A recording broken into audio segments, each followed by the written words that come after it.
شروع د هغه پاک ذات په نوم باندې چې بخښونکی او مهربانه دی. شروع د هغه پاک ذات په نوم باندې چې د تمامو مخلوقاتو روحونه د هغه په قبضه کې دي. او شروع د هغه پاک ذات په نوم باندې چې د عزت او ذلت ورکولو والا سختن دی. او لکه د نور کره په شان د حمزه بابا په دې دوو شعرونو د خپلې خپرونې آغاز کوو چې بېتا چاته ټیټ نه شي ننګیالی زما ژوندون کا، چې بېتا چاته ټیټ نه شي ننګیالی زما ژوندون کا، زړه زما د مسلمان وي تفکر مې د پښتون کا. او خدای زیات کړي یو په لسه د پښتو د لیلا حسن، خدای زیات کړي یو په لسه د پښتو د لیلا حسن، بیا زما مینه هم زیاته یو په لسه تر مجنون کا. د FM 105.6 وایس اف ټایم سنمدال ریډیو ډېرو خوږو درنو اورېدونکو د خپل کوربه سید عادل له اړخه د مینې او خلوص د ډک نیکې هیلې احترامات او سلامونه قبول او منظور کوي. هیله لرم چې روغ جوړ او خوشحاله به یې د ژوند د هر یو رنګ نه به خفه نه او په ډاډه زړګي باندې خوندونه او مزې اخلئ. ګرانو قدرمنو اورېدونکو په دې پروګرام کې یوازې زه قرباني یم، زما سره بل ملګری هم دی، د هغه طرف ته ځم او چې هغه خپله پېژندګلو وکړي. بابا د نن زموږ میلمه چې کوم دی هغه طرف ته به ځو. عارف حسین سالک صاحب د وړې شګې سینه کې راته ښکاري، د شبنم قطره قطره کې راته ښکاري، د لاسونو په لکیرو کې د وینم په شلېدلې ګریوانه کې راته ښکاري. او خبر نه یم چې دا زه یم او که ته چې په هره آینه کې راته ښکاري. او زه به څنګه ستا د ذات ځینې منکر شم، د خپل ذات هره ذره کې راته ښکاري. او ربه ذات د یوه لویه محمده ښکاري نه خو په هر څه کې راته ښکاري. ګرانو مینهوالو ستاسو کوربه یم عارف حسین 105.6 د ننني پروګرام زمونږ اجرا دې کې انشاءالله مونږه نن دا ډومبی پروګرام دی سید عادل صاحب جی ډومبی پروګرام دی. او انشاءالله دا به په یو نوي نوعیت په دې کې به چې د سماجي کارکنان په دې کې شعرای کرام، ادیبان، قلمکار، موسیقار دوی به راغواړو او د دوی په ژوند باندې او په ټول فن باندې به تفصیلي خبرې اترې کوو انشاءالله. د پروګرام نوم زموږ حجره دی. کرنو حجرې ته ګوره وخت په وخت باندې سیاستدانان هم راځي، جرګې پکې هم کېږي، مرکې پکې هم کېږي، ننواتې پکې هم کېږي، کله کله پکې مشاعرې هم کېږي او کله کله پکې خلک چې کمزورو دغه پروګرامونه هم کوي که نه داسې نعتخوانۍ چې جومات ځای د هغه وي هلته بیا خلک نعتخوانۍ پروګرامونه کوي، وړوکی جومات نو بیا هلته خلک د نعتخوانۍ پروګرامونه کوي. انشاءالله تعالی کوشش به کوو چې څنګه زموږ مینهوال خوشحاله وي، څنګه زموږ مینهوال غواړي چې هغه شان میلمانه هغوی دپاره که هغه شاعران لوړي دي زموږ، که هغه موسیقاران دي، که سندرغاړي دي، څومره هنرمندان چې دي کوشش به کوو چې هغه موږ د 105.6 105.6 وایس اف ټایم سنمدال ریډیو ته راولو او د هغوی غږ چې کوم دی هغه خپلو مینهوالو ته ور وړاندې کړو. عارف حسین سالک صاحب زموږ د پروګرام لومړنۍ برخه چې کوم دی هغه د ادبي جرګې چې کوم دی د هغوی رپورټونه هغوی ورسره دویمه کې دا ده چې په کتاب باندې تبصرئ. نو زه وایم چې په کتاب باندې به تبصره تاسو وکئ او د ادبي جرګو دا راپورټ چې کوم دی دا به زه وړاندې کوم، وړوکی شان راپورټ دی دا به ورته خپلو مینهوالو ته وړاندې کوو. د اجمل منصور ادبي او کلتوري غورځنګ زیدي یو هنګامي اجلاس د لیاقت تصور په صدارت کې غونډه وشوه چې پکې د امیر رزاق ساحل صاحب، ابراهیم شبنم صاحب، سلیم راز صاحب او د افسانې د دنیا د لوی نوم طاهر افریدي صاحب او سلیم راز صاحب په مړینه د ژور غم څرګندونه وشوه. په غونډه کې د مړو دپاره دعا وکړی شوه چې الله تعالی دې ورته بخښنه وکړي او الله تعالی دې والا په جنتونو کې اوچت مقام ورکړي او پسماندګانو ته دې الله تعالی صبر و جمیل ورکړي. په غونډه کې د لیاقت تصور صاحب سره سره کیسر خاکی، شالی یوسفزی صاحب، مانیروال، اویس انور، سایر علی سایر، مختیار علی وصال، عبدالهادي چټان او نورو ګڼو لیکوالانو پکې ګډون وکړو. دا د نننۍ چې کوم زموږ سره نن خو لومبی غونډه وه پروګرام زموږ که نه، نو بس چې په راتلو کې چا راته راولېږل نو هغه مې وکړل او ستاسو سره په لاس کې کتاب دی. د کتاب نوم د رنګونو انتخاب او وطن دا د چا دی؟ د دې لیکونکی جي دی خادم یوسفزی. خادم یوسفزی خو زموږ ډېر خوږ او ګران ملګری دی او هغه چې کتاب لیکلی دی یقینا چې په دې کې به ډېر خواږي. بالکل جی بالکل همداسې ده. جی او د سر خط جی حاجي خادم یوسفزی که یو طرف ته زما د کړمار د سیمې سپېڅلي روایات ژوندي ساتي، نو بل اړخ ته خپل د شاعرای څلورم کتاب له د رنګونو انتخاب او د وطن نوم په دې وجه ږدي چې هغه د رنګونو استاد دی او یو بهترین آرټسټ او پینټر دی. که د خادم یوسفزی د شعر او شاعرای مثال نشته، خو د پتنګ د پینټینګ په میدان کې هغه دومره نوم ګټلی دی چې زه چېرته هم ځم نو د خادم صاحب د ګوتو جوړ شوي مونوګرامونه وینم. زیاتره د مردان ضلع په سرکاري سکولونو کالجونو کې ښکلي او ښایسته لیکل صرف د خادم صاحب د لاس شوي وي چې ورسره یې د موبایل نمبر ضرور وي او ډیر په اسانه موندی شي. خادم صاحب یو رنګین خیاله شاعر دی، په تصوف پوهه، د صوم و صلات پابند دی، شعر ډیر افاقي شعر دی. د پښتون ولس دپاره پکې لوی پیغام موجود دی، ځکه خو وایي زما د قلم بچیه هر څه چې کړې،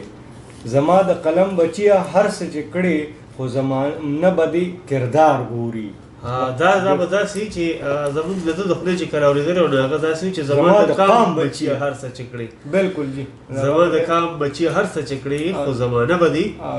کردار ګوري. مسپرنټ د وجې زما د قام بچیه هر څه چې کړې، خو زمانه به دې کردار ګوري. خادم صاحب ښه کردار خوښوونکی دی او خپله هم د ښه کردار غټه نمونه ده. رب دې ورله ډېر ژوند او د پښتو ژبې د خدمت دپاره ډېر عمر ورکړي. ډېر عمر ورکړي. خپلو مینهوالو ته لږ د دې کتاب په اړه باندې ووایو. ډېر ښکلی ټایټل یې دی، د پاسه پرې ښه ښکلی ګلاب، ورسره شنې پاڼې، شین عکس او لاندې د کتاب د ګل د لاندې کتاب. نو د دې مطلب دا دی چې د رنګونو انتخاب او وطن. د کتاب ډېر ښکلی ټایټل دی، په هر کتابونو والا دوکان کې میلاویدی شي. د کتاب تړون چې کوم دی د میوند د ملالې په نوم دی. خاص نه چې تاسو بل طرف ته ذهن بوځئ، نو تړون د میوند د ملالې په نوم کوم چې هغه مشهوره ټپه ده که نه وایي که په میوند کې شهید نه شوې ګرانه لاليه.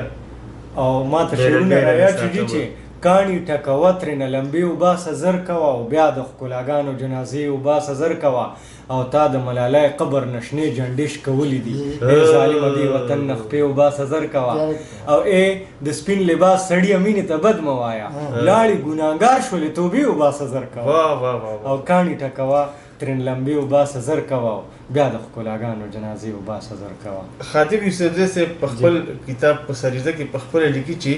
د ژبې د ودې دپاره خو هلې ځلې کېږي او روانې دي. که موږ وګورو نو د احمدشاه بابا نه تر خوشحال خانه او د رحمان بابا، حمید بابا، کاظم خان شیدا، دوست محمد کامل، قلندر مومن، او اوس چې موږ دې دور ته راځو نو د دې دور سرخیل حمزه بابا دی. دغسې طاهر کراچي او بیا د مردان د سیمې تماشه چې کوو نو ښاغلی شمس القمر اندیش، قمر راهي صاحب، قاضي عبدالحلیم اثر افغاني صاحب او د دې دور ډېر ځوانان په نظر راځي. ډېره ښکلې خبره یې کړې ده. د خادم یوسفزي صاحب کتاب د رنګونو انتخاب او وطن ډېر ښه ښایسته کتاب دی او ډېر په لږو پیسو باندې تاسو ته میلاویدی شي. د رنګونو انتخاب او وطن دا د کتاب نوم دی. ډېره ښه شاعري ده پکې. انشاءالله په پروګرام کې به راته د دې کتاب نه لږه لږه شاعري به راسره هم وړاندې کوو. خو سالک صاحب زموږ سره بل زموږ ګران او خوږ مشر او ډېر قدرمن مشر ښاغلی فقیرتاج ملنګ صاحب چې د هېڅ تعارف محتاج نه دی. دومره قدرې به ووایم چې وایي چې شاعري د څلورو عناصرو نه جوړه ده: تخیل، تعقل، احساس او جذبه. دا څلور عناصر چې رایوځای شي نو شاعري مواد ډېر په اسانه راغونډوي. جی بالکل ټیک ده. په دې کې جذبه داسې یو څیز دی چې ځوانۍ سره ډېر نږدې تعلق ساتي او زړه ژوندی ساتي. په دغه جذبه د فقیرتاج ملنګ صاحب زړه ژوندی دی. بالکل ګیرې ته به نه ګورو، سر ته به نه ګورو، زړه ته به ګورو چې د فقیرتاج ملنګ صاحب زړه ژوندی دی. که هر څو د ځوانۍ او بوډاوالي په برید باندې ولاړ دی، خو که شاعرۍ ته یې وګوري نو د یو نوي ځوان افکار پکې لیدی شي. بالکل ښاغلی فقیرتاج ملنګ صاحب د ډېر ښه د ذله ثوابی ډېر مشهور شاعر دی او د دې یو شعر دی چې مختلفو سندرغاړو دغه غزل ویلې هم دی، رباعي هم د غزل هم دی، دا ویلې هم دی چې څوک په یوه او څوک په بله راځي، څوک په مودو پس کله کله راځي او په هر څه پوه شوم په دې پوهه نه شوم دا بل سړی ورسره سره راځي، په هر څه پوه شوم په دې پوه نه شوم دا بل سړی ورسره سره راځي. د نن دی ما سره راغلی دی، موږ سره راغلی دی، تپوس په دې کوو چې دا بل سړی در سره سره راځي. فقیرتاج ملنګ صاحب د ټولو نه اول خو موږ تاسو ته په خپله حجره کې زموږ حجره کې موږ تاسو ته د زړه له کومې نه ډېر ډېر هرکلی وایو. ډېره زیاته مننه مو کوم چې په دومره نوزګاره وخت کې زموږ تر کورکي پورې راغلی او موږ له مو د خپل نوزګاره او ستړي ژوند نه څو لمحې راکړې. نو ستاسو یو جهان مننه. بسم الله الرحمن الرحیم. زما قدرمنه سجاد خان په تیره ټولو ملګرو ته د FM 105.6 د طرف نه او سلامونه قبول کړئ او بیا په تیره زه ډېر زیات مشکور یم چې زموږ غوندې کمزوري ادیبان یا شاعران تاسو خپل حجرې ته خپل محفل له راوغوښتلو دوی لم ټایم ورکړو. حجره خو د پښتنو ثقافت دی، د پښتنو نوم دی، د پښتنو حیا ده، د پښتنو غیرت دی. حجره د پخوا نه پښتانه چې یعنې پښتانه چې کله نه یعنې دا کام پیدا شوی دی او پښتانه ورته وایي نو دوی سره به حجره شامله وي او په حجره کې هغه د پښتو متل دی چې د حجرې تعلیم یې نه وي کړي نو هغه څه تعلیم نه وي. موږ پښتنو ته د حجرې نه یعنې زیات تعلیم میلاویږي. او ډېره مننه کوم چې تاسو مونږه خپل حجرې ته راوغوښتلو او زمونږ د زړه حال هم تاسو ته معلوم شو. تاسو هم ډېر زیات مننه کوو، ډېره زیاته مننه کوو. او دا ستاسو حق دی په موږ باندې صالح صاحب چې تاسو موږ خپلو مینهوالو سره خپلو اورېدونکو سره تاسو مخامخ کړو. هغوی ستاسو د شاعرانه لطف اندوز شي، مزه ترې واخلي، خوندونه ترې والي. هغوی تاسو واوري چې آیا زموږ په ضلع صوابۍ کې داسې شاعران هم شته چې په نن وخت کې هم داسې لیکل کولی شي. نو څنګه چې زما د ملګري مخکې یو څو شعرونه د یو څو شعرونه مخکې ویم بیا به ورپسې د ژوند حالات بیان کړو چې تسلي کې مې د یار چرې په سر شي، تسلي کې مې د یار چرې په سر شي ورته کمکه د یار مې پې باور شي او ما خپل مال سر له تا نه قربان کو خو ستا په خوله ستا په خوله د محبت نام مختصر شي د وفا په نوم په دار ختل ثواب دی، د وفا په نوم په دار ختل ثواب دی خفه دی مکه د جون ملاس په سر شي. د وفا په نوم په دار ختل ثواب دی خفه دیم که مې د ژوند د لاس په سر شي. او ای شیخانو ناصحانو قرار کینه، ای شیخانو ناصحانو قرار کینه بادشاهان عشق سائل د بل د در شي. او صدارت کې د دې عشق ملنګ له ورکړو نو غمازیان به تمامي د جهان لري شي. ډېر زبردست. فقیرتاج ملنګ صاحب زیات شاعریم جی په کم دغه باندې کړې ده. مونږ که وګورو نو پښتو په دوو څیزونو باندې مشتمله ده. یو ته به مونږ نثر ووایو، بل ته به نظم ووایو. بیا په دې نظم کې څه بلا ډېر څیزونه دي او په هغه اصناف دي، صنفونه دي او داسې په نثر کې بلا ډېر دي. نو په نظم هم ډېر کار کړی دی که په نثر هم کار کړی دی؟ یاره جي نثر خو مې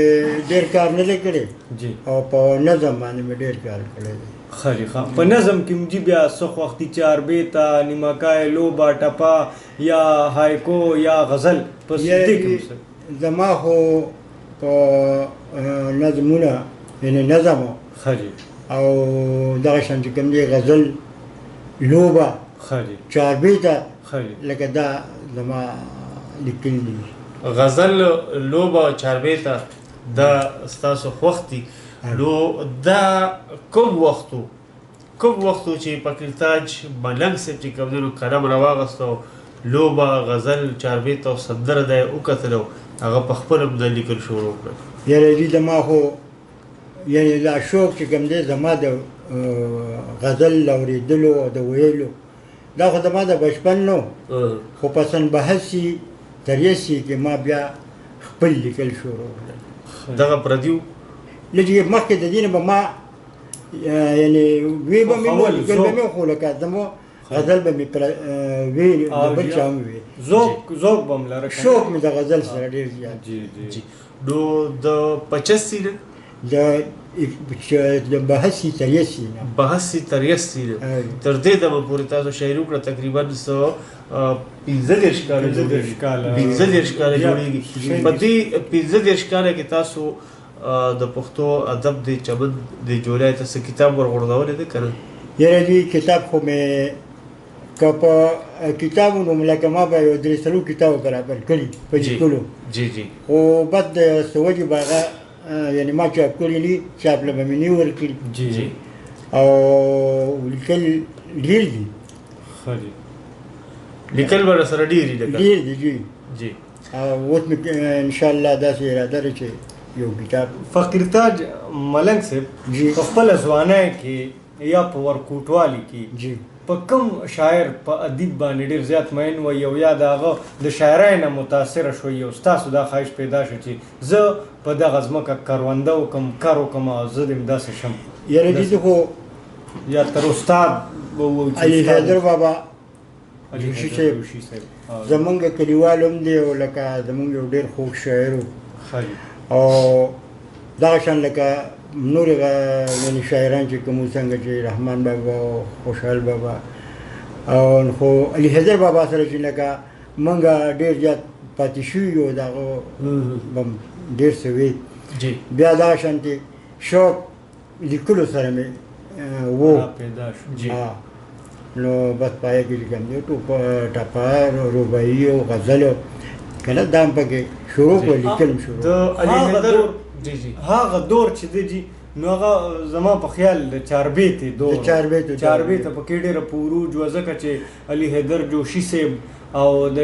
عبدالواحد ټیکدار بابا چې د بابا چاربیته په نوم باندې تر اوسه یادېږي خصوصا په افغانستان کې نو د هغوی یو ډېر لوی نوم و که نه چاربیتې به ډېر دغه وخت سره سره جي هغه چاربیته هغې باندې کار کم پاتې شو اوس غزل ته رجحان دا د خلکو سیوا شو. نو تاسو جي هغه دور کې چاربیتې لیکلې وې که اوس هم په چاربیته نه بس چاربیته خو ډېر اوس لکه نه لیکو جی ویلې لکه نه دي د وخت ضرورت او غزل چې کوم دی نو غزل بس زموږ یو کسب جوړ شوی لکه غزل مې خوښ وي او په غزل باندې ښه راځم او دغه شان لکه نظم شو لکه دا اوس ما سره چې کوم نظمونه دي نو دا لکه بچې لکه پلار ته وایي چې لکه د پلار تر اوسه تا د ما خدمت وکړو اوس به د ستا خدمت کوم مکالمه پکې شوې دا که نه نو دقه شانتې لکه چې پلار د دې بچو دپاره پلار مور د دې بچو دپاره څومره زیاته ستړي وکړي خواري وکړي او بیا هغه اولاد الله پاک کامیاب کړي لوی شي په خپلو پښو ودرېږي او بیا د پلار مور خدمت کوي نو دقه شان پلار چې کوم دی نو باري او بچي ورته وایي چې دا جي اوس راځه کلي ته او اوس به زه ستا خدمت کوم تر اوسه تا زما وکړو اوس به زه ستا خدمت که صالح صاحب خوښه وي او فقیرتاج ملنګ صاحب تیار وي نو دغه نظم به ترې واورو دا خو ډېر دوی چې څه وویل دا خو ډېر د مطلب او ډېر د سبق دي معاشره یې ډېره غټه اصلاح به یې جي دی ډاله یې کوي راته جي مینهوالو ته به یې هم واورو. فقیرتاج ملنګ صاحب وخت په وخت باندې په مختلف میډیا باندې راځي او هغه چې کوم دی نو خپله شاعري خپل مینهوالو سره وخت په وخت شریکوي. ډېر خوږ شاعر دی فقیرتاج ملنګ صاحب الله تعالی والا ډېر ښه اواز هم ورکړی دی. جی ارشاد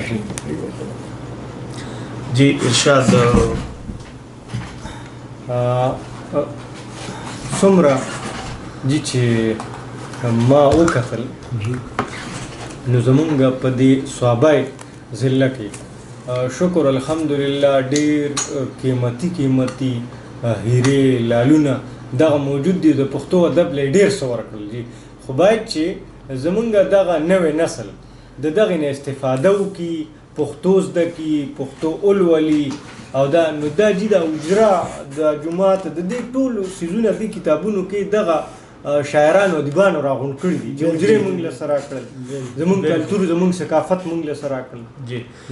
جی جی د پاکستان ملنګ لالا چې کوم دی ډېر ښکلی انداز هم دی، ډېر ښه غزل هم لیکلي دي، نظمونه هم ډېر ښکلي ښکلي لیکلي دي. نو پاکستان چې ملنګ صاحب چې څنګه وکړي که نه چې زه تاسو سره یو نظم شریکول غواړم، د دې نظم سرلیک څه دی پاکستان لالا؟ دا بچی جواب د بچی جواب پلار ده. جواب پلار. جی ارشاد. بسم الله الرحمن الرحیم. تم ستوري د سبای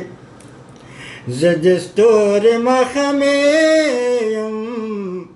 تم ستوري د سبای زد ستوري مخمیم، وداجی کلی تراشا وداجی کلی تراشا، وصل خیر د ظلمیم، تم ستوري د سبای زد ستوري مخمیم، وداجی کلی تراشا، وصل خیر د ظلمیم. ډېر ښکلی دی. سخت لرمکړې تا تیرې مان څنګه بشیرې، واه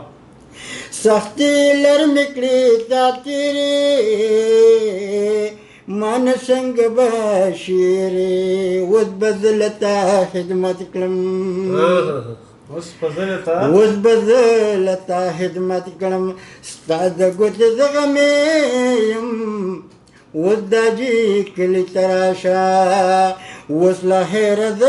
ظلمې یم، ته مې ستوري د سبا یې. ته په شپه ورځ به نه وې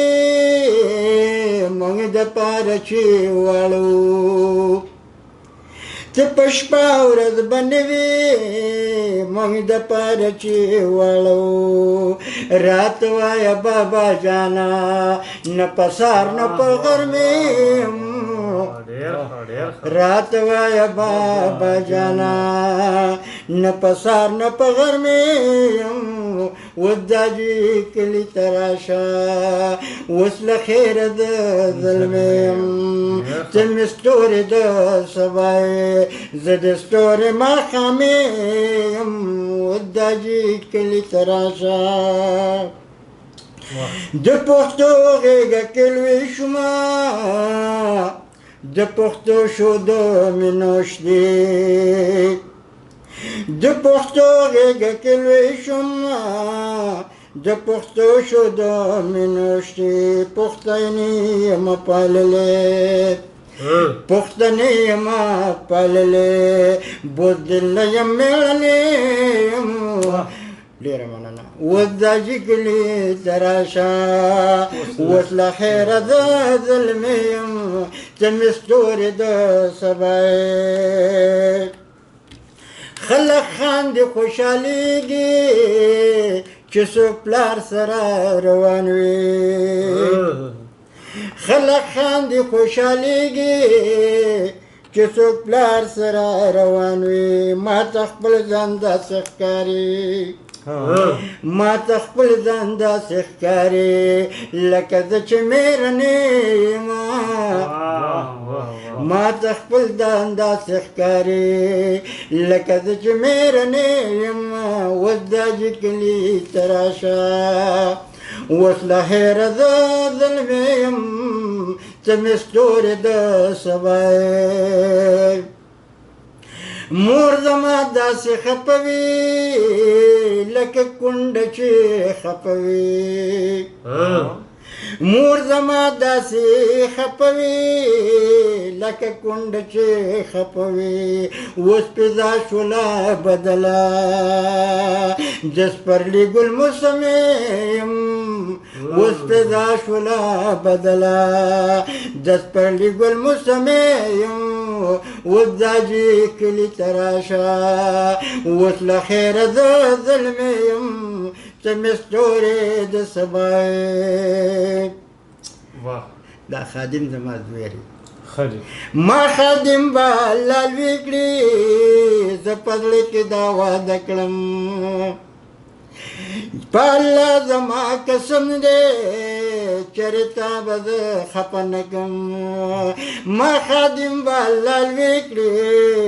زه په زړه کې دا واده کړم په الله زما قسم دی چېرته به خفه نه کړم تا په شپه کې یې موړ کړی د روژې د پېشمنې یم تا په شپه کې یې موړ کړی د روژې د پېشمنې یم اوس دا چې کلي ته راشه اوس لا خیره زه ظلمې یم ته مې ستورې د سبا واه واه واه ډیر زبردست ډیر زبردست ډیر خو ډیر زبردست سالک صاحب کو خو یو ورشن دمو پکې واخلو بالکل جی او د مینه پس چې بیا راشو د مینوالو کارونه پکې تاج ملنګ صاحب سره خبرې اترې کوو د هغوی د ژوند او فن په اړه باندې دغه شان خواږه شعرونه به ترې اورو نظمونه به ترې اورو او انشاءالله تعالی ګرانو قدرمنو اورېدونکو زه یو وړې شان دمې طرف ته په دمه کې تاسو ته وړاندې کوم زه خپل غزل درته وړاندې کوم د شاهجان استاد په اواز باندې ستاسو له طرف شاهجان استاد ډېر ښه اواز الله تعالی ورکړی د هغه په اواز باندې زما یو کلام دی دا به تاسو سره شریک کړو د هغې نه پس بیا راځو چېرته به د خپل وایس آف ټایم ریډیو حسن ابدال FM 100 دا تپوس مه کوه د چېرته نه چې چېرته راغلم دا تپوس مه کوه د چېرته نه چې چېرته راغلم ستا د کوڅې زیارت مې وکړه او په بېرته راغلم خدای دې پردې راباندې واچوي په ویره ویره خدای دې پردې راباندې واچوي په ویره ویره ته د نظره پناه شوې چې ورته راغلم او څه په شکلو نظرونو تېرېده مطلبه څه په شکلو نظرونو تېرېده مطلبه څه په شکلو لارو ستا د مهلت سر ته راغلم او مقصد دی چې خادم د هغه چا مین چې په وطن مین وي خادم د هغه چا مین چې په وطن مین وي ښکلي زه هم د زخمونو مازدیګر ته راغلم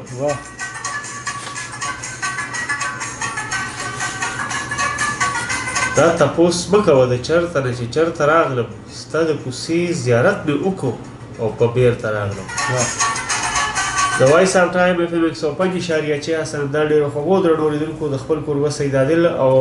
عارف حسین سالک لاړخه نیکی هیلې احترامات او سلامونه واخلئ تاسو موږ سره رابطه هم لرلی شئ زموږ نمبر خو به تاسو سره وي خو زه بیا هم تاسو ته وایم 0314 40 40 755 په دې باندې تاسو خپل غږ خپل پیغام موږ سره او ټولو مینوالو سره شریکولی شئ نمبر دا نمبر جی تاسو ته زه بیا وایم 0314 40 40 755 یعنی 0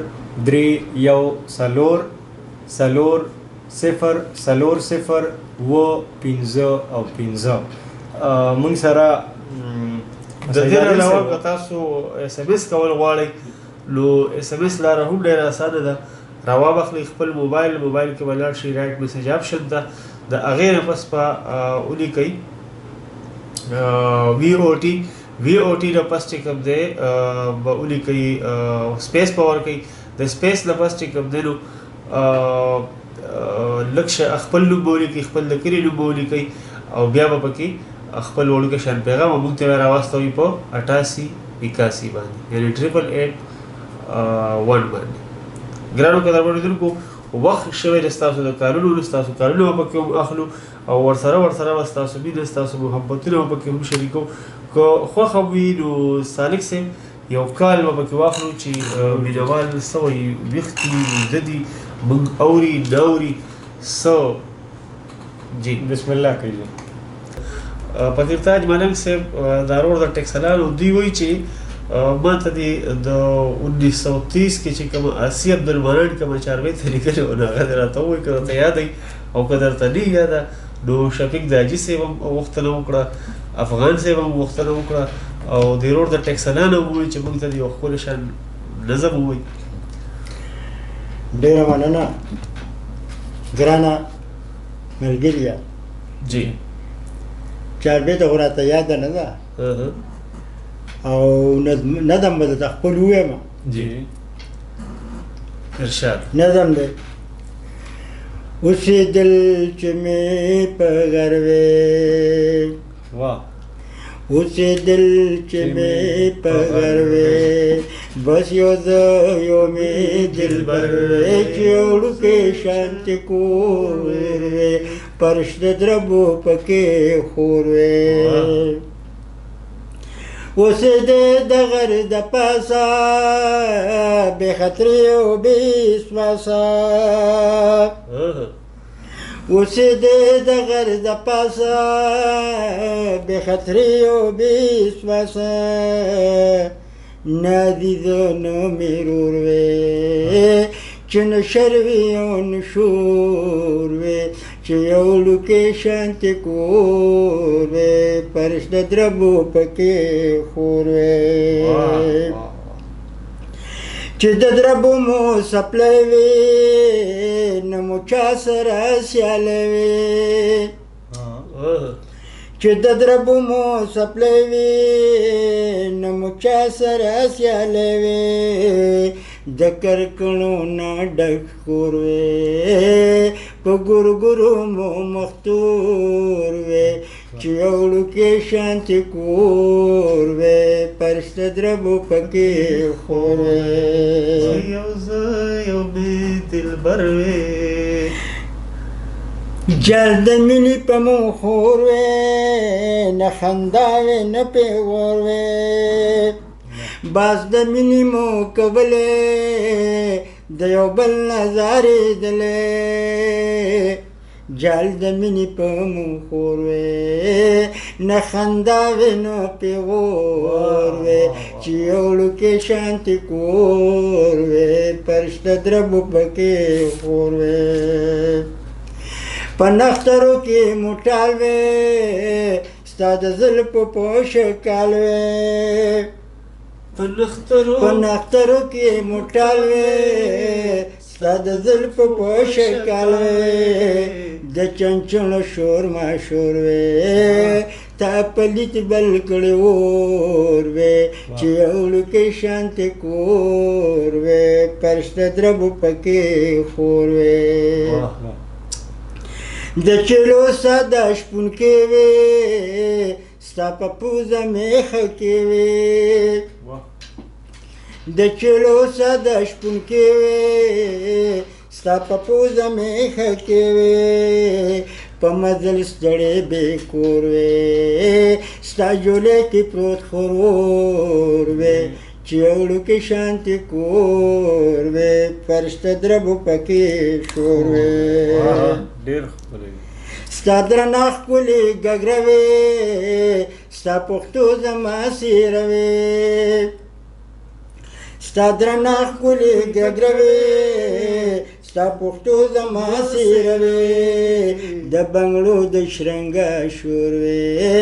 خور زما نه لور په لور وې چې یو وړوکی شانتې کور وې پرش د دربو پکې خور وې چې یو زه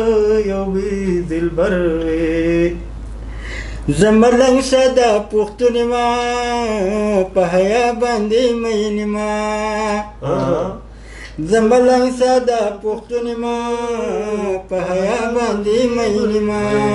چې څو تنه داسې نور وې د پښتو بالا زور وې چې یو وړوکی شانتې کور وې پرش د دربو پکې خور وې ډېر ډېر ما ته د خپل د بچپن یو نظم رایاد شو جي او اگر چې هغې کې ستا انګریزي د څه دغه د وړو نظم دی د وړو دپاره هغه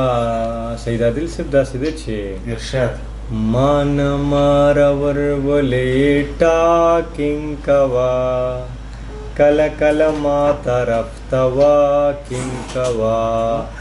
ما نه مارور ولې ټاکنګ کوا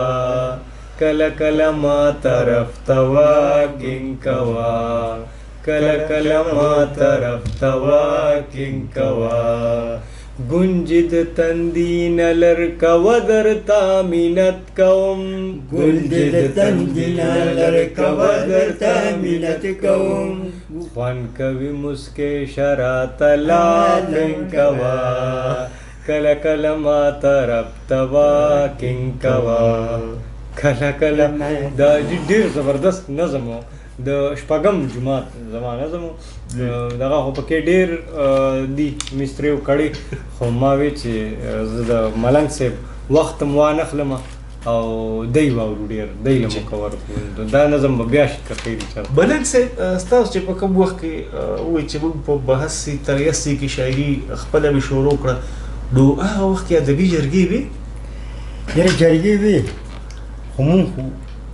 مطلب دی د کلي که نه د کلي کې داسې پروګرامونه لکه نو کله چې زه د مانیرې ته رالم نو عزیز صاحب سره سعید دي عادل جي سره دې ملګرو سره زه ملګری شوم زه لږ جمدی شوم زمونږ کلي کې داسې یعنې پروګرامونه نه که نه لکه شاعران به راتلل او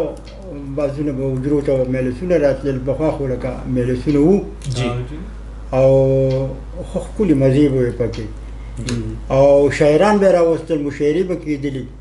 اوس هغه مشاعرې او هغه مجلسونه نه کېږي ستاسو د عمر سره که نه لکه تاسو هلکان وایي مشاعرې به کېدي حجرو کې به خلک مجلسونه به یې کول بیا به چې کوم دی حجرو کې به مشران ناست وو کشرانو به ترې خبرې اورېدې څه داسې حالات راغلل پکې تاسو صاحب چې لکه نه هغه مشران په حجرو کې اوس کېدي نه ورسره کشران کېدي نه چې کوم دی هغه مجلسونه شته په حجرو کې نه پکې هغه ټنګ ټکور شته نه پکې هغه خوندونه شته څه حالت داسې خلک بدل شي حجرې بدلې شي غټه خبره دا ده چې پخوا حجرې وې موبایل نه نور څه نه او مشران به خبرې کولې او کشران به د غوږ کېښودو اوس که حالات په دې وجه بدل شو چې دا موبایل راغی او د هلکانو چې کوم دی ګوره د مشر هغه قدر چې کوم دی هغه عمره شو حجره کې روکه شوه موبایل راتلو سره د موبایل راتلو سره ځکه چې د دې نه فایده غلط واخیسته لکه د بل کار نشته لکه مونږ به حجرې ته لرو مشران ناست په حجره کې مونږ به تر هغې پورې په کټ کې نه کېناستو کټ کې خو اول مونږ لکه د ناستې موقع نه میلاوېده او که کټ کې به مونږ کېناستو نو پیال میغانې ته به کېناستو د مشر په مخ کې مونږ خبره نه شوه کولی اوس خبره داسې ده چې لکه د مشر خبرې ته رسو غوږ نږدي په دې وجه چې موبایل ته لګیا نو اول ته به لر شم د سلام چې سلام وایشه نه به سر وښودي او سلام به دې م وایي داسې وخت راغلی ځکه چې موبایل داسې وخت راوستی موبایل ډېر ښه شی دی موبایل راغی خلک وایي ترقي وشوه نو دا چې د مشرانو د سلام نه اخلي او سر وړه کوي یا مطلب دا د مشرانو له څوک لیپټوس نه ورکوي داسې به د هغوی په ژبه کې به ورته وایو نو دا ترقي وشوه زمانې ترقي وکړه که نه مخ وروستو راغله زما په خیال دا اولاد لیدلې ځکه چې پښتنو کې خو د پښتنو صفت دا دی چې دې کې عزت دی دې کې قدر دی دې کې مینه ده دې کې محبت دی دې کې چې کوم دی عزت دی عزت دې ته وایي چې لکه زه په یو محفل ته لاړ شم مطلب دی خپلې حجرې ته راشم او هغې په موبایل کې لکه یو خو تعلیم کوي هغه د هغې ځان له جدا کمرې او ناستي د تعلیم خبرې پکې کوي په کمپیوټر باندې ګوري یا په بل څه په موبایل باندې اوس چې لکه حجره کې یو سړی کښېني په حجره کې به خامخا هغې کې به د غم خادی د روولۍ بیبندۍ د یو بل نه د تپوس پوښتنې دا تپوس پکې او هغه تپوس وخت چې کوم د هغه موبایل ختم کړو هغه موبایل ختم کړو ځکه چې حجرې ته لاړ شي پخوا به چې حجرې ته مشر لړ نو کشران به ټول ودرېدل لکه چې لوی سړی به و مشر به بلکل جی اوس چې حجرې ته لاړ شي نو اول د هغې چا ته خیال نه چې دا څوک راغی پلار به لړ شي دوی سره به یې څه کاري ورته وایي چې لکه ته د خپل ژوند چې درته دا واده کوم چې هغه ته وګوري هغه به خپل دغه کوي هغه به وایي که خدای خبر ده به څوک ملګری راغی که څنګه چل پلار ته به پته به وایي پته ودرېږي ګوري چې هغه ښکته ګوري خو به چې سړي د خپې کش شو وایي څوک راغلل ودرېږي څوک راغلی ډېر اټنډر به ناست نو پیغمبر علیه السلام هم و چې د خپلو نظرونو حفاظت وکړئ کته ګورئ تاسو وایئ کته ګورئ نو ښه خبره نه ده چې کته ګورئ نو ښکته ګوري پیغمبر علیه السلام چې ویډیو په هغې باندې چې عمله کوو ډېره ښه خبره ده ځکه دې کته څه ته ګورئ چې پیغمبر علیه السلام به ښکته کتل چې مخې ته به ولې څوک راغلی مطلب د هغې دپاره مونږ ته یې ویلي دي چې تا ته زنانه یعنې بل څوک مخې له راشي نو ته نظر کته کړه که داسې یو یعنې ایادا عزت داسې یو شی درته پېښ شو او ستا نظر پې په دغه باندې لګي نو هغه څه ښکته کړه نو په هغې کې ستا ثواب کېږي خو که داسې یو خبرې چې لکه زه د ادینا نه راغلی یم او د یو سړي نه تپوس کوم چې بهی یاره د مېلمې یم ستا نه تپوس کوم چې دا صحیح د دې کور کم دی یا حجره کم دی یا بیټک کم دی هغه وایي چې بس صحیح د دې زه نه پېژنم پخوا دا محبت و چې د کلي په یو سر کې به چا تپوس وکړو چې هلکه د پاکستان ملنګ له ځم अब होते पस मेला के बेटा पोस के बेचारा था भाई बोलते तो प्लान की देखी दे पूरी जाई दुकान वो सारा शेर اوس کې پیژنې نو ویره د سره بس نه پیژنې ټیم نشته بس داسې ورشه ټیم نشته داسې ورشه او یا یې نه پیژنم بس لنډه خبردار شاړو پیژنم هغه موبایل باندې سر ټیټ کړی هغه دا بدار سوخی دغه ته سب نه ده پاکستان برعکس خبرې اترې به هم کوو کانونو به کې مخلو په 0314 40 40 755 باندې علیک حسین سالک صاحب په زړه باندې ستا ارمان دی هغه هم څه غوښتنه کوي دا څو پیغامونه دي راغلي ما وی چې دا شریک کو دی سلامونه رالیږلي دي د وړوکي لاهور نه محمد علي طارق او حسنین خان دوی مونږه یاد کړي او پروګرام ډېر زیات خوښوي او وایي چې زما سلامونه قبول او منظور کوي نو ستاسو سلامونه ټولو ولسوالو ته ټولو مینوالو ته سید عادل صاحب ته ملنګ صاحب ته او عارف حسین ته راورسېدل ډېره مننه سهیل خان صاحب جی د شاه منصور نه یاد کړي سلامونه کوي او پروګرام ډېر ښکلی روان دی دې نه علاوه جی دا پیغام شریک کړی دی اسدالله صاحب چې سر عمران صاحب ته چې د فزیکس معلم دی او سر بهار علي صاحب ته چې د کیمسټرۍ یعنی طبیاتو استاد دی د اسد صاحب له طرفه چې دی نو دوی آربټ لاهور کیمپس ته په راتګ باندې په خیر راغلی ورته وایي او مقصود صاحب هم یادوي نو ستاسو دغه سلامونه په خیر راغلی ویلکم دا بالکل عمران صاحب ته بهار صاحب ته او مقصود صاحب ته ورسېدل قاری صاحب او طلحه ته هم ډېر ډېر سلامونه نو قاری خالد صاحب ته او طلحه ته هم ستاسو سلامونه ورسېدل ورسره فضل یاد کړی دی نو فضل سبحان او نو هغوی ته هم ډېر ډېر سلامونه ستاسو سلامونه ورسېدل جی زه هم او پاکستان ملنګ صاحب هم سر عمران صاحب ته او بهارالي صاحب ته او اسد صاحب ته لاهور کیمپس ته په راتګ باندې زړه له کومې ورته هرکلی وایو او مقصود صاحب ته هم اسد صاحب ته هم ډېره ډېره مننه چې دوی دلته راغلل کیمپس ته او یقینا چې دلته به ترې د طبیعت او د کیمسټرۍ د فزیکس د دې طالب علمان به ترې ډېر څه زده کړي دا خو د علم سمندر دی چینی دي بالکل جی نو ډېر څه به ترې زما په خیال ماشومان زده کړي او الله دې وکړي چې د دوی راتګ د دې کالج دپاره د دغه لاهور کیمپس دپاره دا یو ډېر نیک شګون شي یعنې کې یو زیږ شي د دغه علاقې دپاره انشاءالله جی انشاءالله فقیرتاج ملنګ صاحب د پوښتنې کوو یاره زه خو هم چې پوښتنې ترې وکړو هغه کتاب اړی راړی زه هم یو کار به پکې واخلم جی دا به راته زه ووایم ښه صحیح شو ډېره ډېره مننه یو جهان مننه ستاسو د مینې څوک په یوه او څوک په بله راځي څوک په یوه او څوک په بله راځي څوک په مودو پس کله کله راځي څوک په یوه او څوک په بله راځي په هر څه پوی شم په دې پوه نه شم په هر څه پوی شم په دې پوه نه شم دا بل سړی ورسره سره راځي څوک په مودو پس کله کله راځي ډېر ښه ډېر زبر زما خیال ده د دې ارمان به پوره شوی صحیح ډېره مننه. وعلیکم السلام. ورورو او وایي چې مونږ ته دې مسافرو دپاره دې راته څه ډالۍ کړي. نو بس د دوی پړی او زموږ غاړه ده. بس چې دې څه ویه به وایي او به کولو. خو زه به چې په پاکستان کې جی جی خو دا بار چې کوم مسافر یې نو هغې ته هم ډالۍ ده او زه ورته وصیت ورته وي که نصیحت ورته کوم. نظم دی برمده بچیار تشته د پاکستان کې دلته کې همت کوه برمده بچیار تشته د پاکستان کې دلته کې همت کوه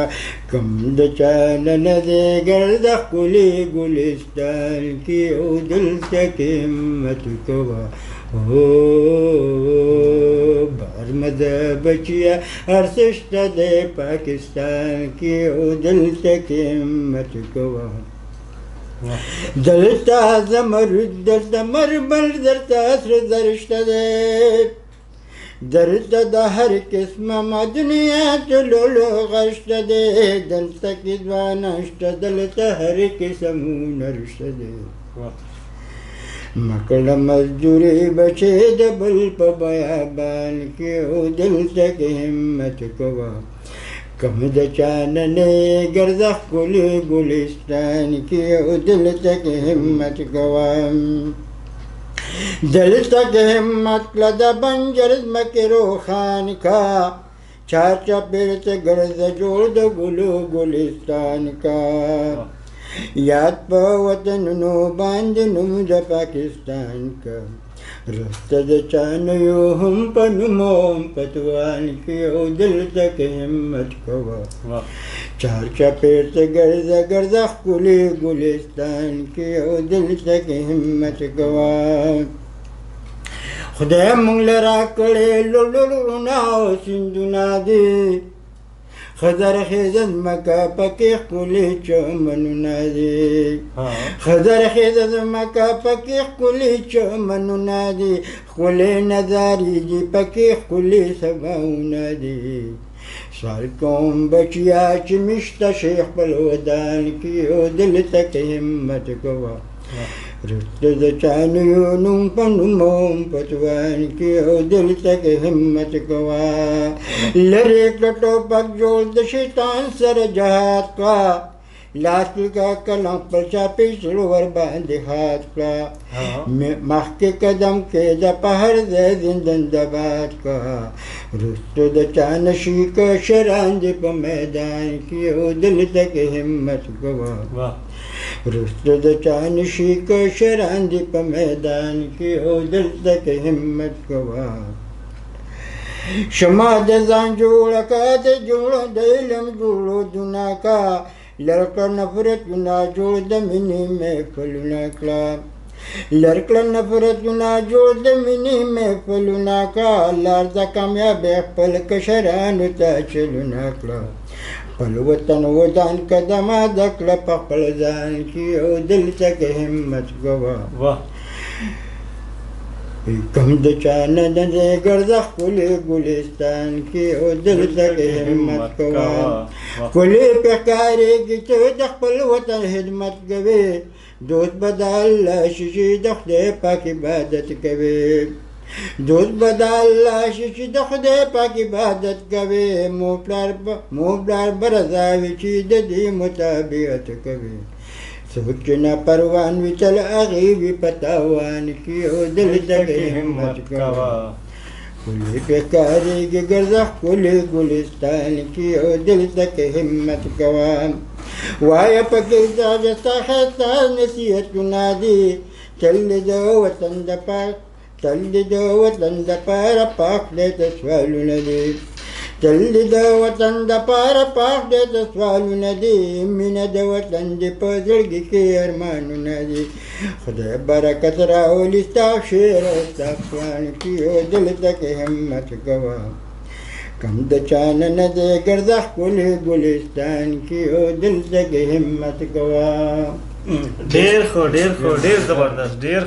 ښکلي نظمونه دي د فقیر تاج ملنګ صاحب سبق آموز نظمونه دي که استاد خیاري صالح صاحب. بالکل جی په دې نظم کې ما واورېدل ځوانانو ته یې څومره ښکلي نصیحت وکړو چې للمې آبادۍ او بنجرې ځمکې شاړې ځمکې چې دی نو هغه سمئ او د قلم او د کتاب خبره هم پکې وشوه نو واقع ده چې ډېر ښکلی سبق آموز نظم و موږ چې ډېر زیات خوند واخیست.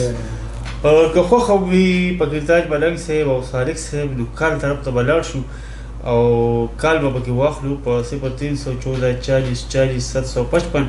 زموږ سره په دې نیمه شپه بلکې په دې د شپې په دې اخري پیر کې را روان دي یقینا چې دوی د خپلې ژبې خپل ادب او خپل کلتور او وایس اف ټایم 105.6 سره ډېره زیاته مینه ده ځکه خو په دې نیمه شپه چې کوم دی نو هغه بالکل جی هغه دغه شعر دی که نه منصور صاحب په دې نیمه شپو خو لیوني کور ته راځي. صالح صاحب زه چې راتلم په هغه راته فقیر تاج ملنګ صاحب ووایي چې یاره تر یوې بجې پورې به مونږ څوک اوري ما ورته ویل پنځه اوه منټه کم په یوه بجه باندې به زه اخري کال اخلم نو به تاسو ته پته ولګي چې څوک موږ سره شته په لیل باندې او که نه څوک هم اوري او که نه خو شکر الحمدلله د 12 نیمو نه پس چې کوم دی نو د ادینانو ورته هم کال راغی عادل د ادینانو هم کال وکړو او ویې اورېدل چې یاره واقعي زموږ ادینا کې هم خلک اوري دلته دی ټکسلا نه مردان نه ملکنډ نه داسې وایي لنډي کوتل نه د مردان تخبایه اما کمانه ته کارونه راغلل دا څه دار دی خلکو ستاسو سره د خپلې ژبې سره مینه ده تاسو هغوی اورېدل غواړي ځکه چې هغه تاسو وختي په خپله وایي چې هغه حجرې د هغه مشاعرې ختمې شوې هغه ټنګ ټکور ترې ختم شو اوس دغه یوه لار زموږ سره پاتې ده چې زموږ په دې هوا په چپو باندې موږ خپلو کشرانو له خپلو مینهوالو له هغه د حجرې هغه د رباب او د منګي هغه مشاعرې موږ دلته شروع او داسې ورسره راځو نو زموږ پښتون کام چې کوم دی به وروستو نه پاتې کېږي دی به مخ په وړاندې باندې ځکه چې دی به د خپل کلتور نه خبرېږي دی به د خپلو مشرانو اتلانو نه به خبرېږي چې هغوی موږ ته دا پښتو څنګه میلاو شوې ده موږ څه نو پښتانه څوک دي نو دا به هم دغه چې کوم دی د هوا په چپو باندې به دا زموږ د مینهوال به زموږ نه خبرېږي صادق صاحب او زیمه په مخ په وړاندې باندې انشاءالله د خپل کلتور نه د خپل ادب نه مخه ته خبرېږي د خیره سره. بالکل جی همداسې ده. فقیر تاج ملنګ صاحب نه بس اورو که نه خبرې ورسره کوم سوالونه دې کوو خو زموږ نن چونکې تعارفي پروګرام دی نو موږ هم داسې مشر ځان سره راوستی دی چې هغه هم زموږ د کلي دی زموږ د علاقې دی او زموږ خپل سړی دی نو موږ هم داسې تعارفي پروګرام کوم وایي چې کالونه پکې واخلو موږ ته هم اندازه ولګي چې یاره په دې نیمه شپه د یوې بجې پورې به موږ څوک اوري او که نه هم اوري خو الحمدلله نن زه د وایس اف ټایم FM 105.6 مینهوالو ته په دواړه لاسي باندې سلام پیش کوم هغه اما او کمانه د لنډي کوتل نه د ملکنډ نه د تخبایه نه د چارسدیر د هر ځای نه ټلیفونونه راغلل ډېر زیات خوشحاله شو چې تاسو زموږ د خپرونې اوري او ډېره په درنه سترګه ورته ګوري او ډېر د موضوع مطابق تاسو راځئ او په هغې باندې خبرې اترې کوئ ډېر زیات خوشحالېږو په دې باندې چې تاسو تر نیمو شپو پورې د پښتو او د پښتو ادب او د کلتور دا پروګرامونه اورئ. اجمیر ګل صاحب شعر راته ډېر یاد شو چې موسلا ټوپک رباب د پښتون د ژوند نصاب او د قلم او د کتاب پکې هم پکار دی باب دا کال به واخلي اخري کال به واخلي او دا لیونې ګرځه په چم کې ګرځه چې ډاډه در باندې یما تاسو نمبر دی زما نمبر دی خو د ګړی ته هم ګورم اوس د وخت د شاعري مومن صاحب خبره وایي د وخت په تندیره ته هم یوه بجه وشوه. فقیر تاج ملنګ صاحب خپلو مینهوالو له په تلو کې څه پیغام ورکول غواړئ داسې د مینې محبت مینهوالو ته خو زما پیغام داري چې د وطن خدمت کوئ د خپل ملو پلار خدمت کوئ او د الله عبادت کوئ او خدای پاک د داسې سوالونه کوي چې الله پاک دغه پت د دې ملک نه لرې کړي دا مرضونه او پتونه او خدای پاک دې زموږ کشران ټول کامیاب کړي او د وطن سره دې زیاته مینه پیدا شي او د موبایل سره او موبایل دې په ځای استعمالېږي اوس ته به وایي کورواچو خو موږ به وخپوي جی ډیره مننه ستاسو د راتګ فقیر تاج ملک صاحب تاسو چې نن زموږ د خپرونې د حجرې پروګرام ته کومه ښکلا او ځلا وبخله یقینا ډیره د ستایلې وړ ده خو زما سره الفاظ نشته چې په کومو الفاظو ستاسو مننه وکړم خو هغه روایتي الفاظ دي چې ستاسو د راتګ ستاسو د مینې ستاسو د خلوص په جهانونو باندې مننه اسلام عارف حسین سالک صاحب ما چې د اجمیر ګل افغان صاحب دا قطه ویله دې دپاره چې دې سره سره زه خپل آخري پیغام هم هغه غوټه کړم نو هغه چې مطلب مقطع ده چې مسله ټوپک رباب د پښتون د ژوند نصاب د قلم او د کتاب پکې هم پکار دی باب نو را روان جوس چې کوم دغه ده دغه میاشت یوه نیمه میاشت دا د داخلو مهم په دې کې چې دنه شروع دی نو پکار ده چې هر یو غړی د زمونږ د وطن دا خپل بچي په خوخو ادارو کې دا داخل کې او صرف دا نه چې خپل بچی د ګوتې ونیوي او هغه داخل کې بلکې دې سره سره د ګاونډي کمزوري بچی دی د خپل زوی نه مخکې ښه اداره کې داخل کړي ځکه زمونږ خلکو دا سوچ دی چې زما بچی د غټ افسر شي هغه د اعلی تعلیم یافته شي خو د ګاونډي بچی په ګاونډ باندې لوفر رالوي شي نو هغه ته نه د امن او د سوکالۍ ژوند نشي کولی ساعت نشي اخیستی هغه بیا چې رالوي شي وایي چې دا خو زما امزولی و دا وګوره هغه سره شهرت دی دولت دی عزت دی ما سره نشته نو باید چې مونږ د خپل بچي نه اړوان دی د خپل ګاونډي او د کمزوري ګاونډي د بچي تپوس وکړو نو دی ذهني سطح به یو برابري او دغه زما پیغام دی چې دې داخلي مهم کې ټوله برخه والی حصه واخلئ او ضرور د بې سهاره او سهاره جوړه شي او انشاءالله را روانې هفتې له به بیا زه عارف حسین او ما سره په څنګ کې زما ډېر خوږ ملګری سید عادل صاحب د یو نوي میلمه سره زموږ حجره پروګرام کې حاضرېږو تر دغې دمه مونږ له اجازت راکوئ د الله په امان ګرانو قدرمنو لیدونکو زه به هم ستاسو نه اجازت اخلم هغه ګړی هغه ساعتونه هغه وختونه هغه لمحې هغه وختونه په سر ولاړ دي کوم چې به زموږ او ستاسو عرضي غوندې بېلتون راولي که ژوند وفا وکړه ساګانو مې وفایي ونه کړه انشاءالله تعالی انشاءالله تعالی د را روان نهې په ورځ باندې د منګل په ورځ د بت په شپه د شورو په شپه باندې به ستاسو کوربه سید عادل او عارف حسین سالک صاحب به یو وارې بیا ستاسو سره حاضرېږي تر هغه دمه پورې د هغه ټولو مینهوالو ډېره زیاته مننه کوم کوم مینهوال چې زموږ سره د ټلیفون په کرښه باندې راغلل موږ سره خپله مینه خپل محبتونه شریک کړل د اس ام اس په کرښو باندې راغله خو د هغوی اس ام اس زموږ د لاپرواهۍ د وجې شامل نه شوې د هغوی هم یو جهان مننه او د هغه مینهوالو هم د زړه له کومې نه مننه کوم مینهوال چې زموږ خپرونه ډېر په خاموشۍ سره واورېده او موږ سره د خپلې مینې د زهر ژبه ګونګۍ وساتله د هغوی هم یو جهان مننه په تلو کې که د وایس آف ټایم اف ام 105.6 د واکمنو چارواکو خصوصا د سټیشن ډایرکټر سجاد خان او د هغوی سره پروډیوسر نعمان ارمان صاحب او د تکنیکي چارو واکمن حضرت علي مننه ونه کړم یقینا چې دا به دوی سره سراسر زیاتې وي لکه د زور کنه په شان هغه زاړه درخواستونه پیغامونه ورته زه کړم چې پیغام خو ډېر لوی خلک ورکوي او زه خو ستاسو د خپلو خاورې یم نیمه خپلو بچو له په لاسو کې قلم او کتاب وله ورکوي د هغوی د لاسو نه نشه یي څیزونه ټوپکې تماچې پرزا واخلئ په زور یې ترې والئ لاسونه وله وتروړئ خو دغه څیزونه ترې واخلئ